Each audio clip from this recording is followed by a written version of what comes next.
your question. I see society as more and more tending toward the usurping of my individual rights and freedoms as time goes by.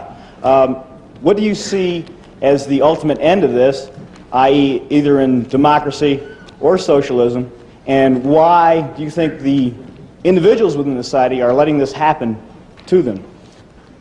Well, the last part of your question is the hardest one to answer. If we continue along the road we've been going on, of usurping more and more power to governmental officials to control our lives, I see only one end, and that's a loss of anything that has any meaning as democracy, a loss of human freedom, and a prison state. That's the end.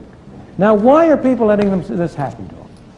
That's a much more difficult question to answer. And I think it is largely because of ignorance about where they are going. A lack of recognition. I don't believe they want to go this road. But I believe they are unwittingly letting themselves go down this road because on each issue that comes up, people look at their separate special interest instead of the broader interest in governmental activity.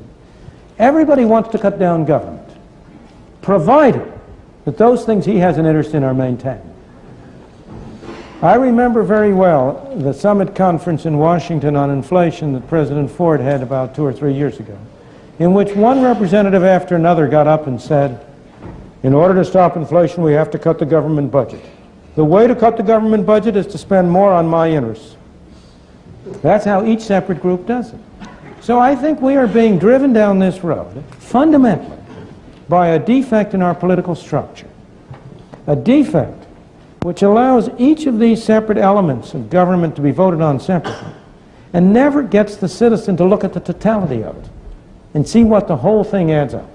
The solution is for people like you and me to talk to ourselves and to our fellows and to try to persuade our fellow men to be of like mind, to change the climate of opinion in these respects, to try to correct the political structure to impose I've been recently working on one particular proposal along those lines, which is to have constitutional amendments setting a maximum limit to the amount that governments may spend.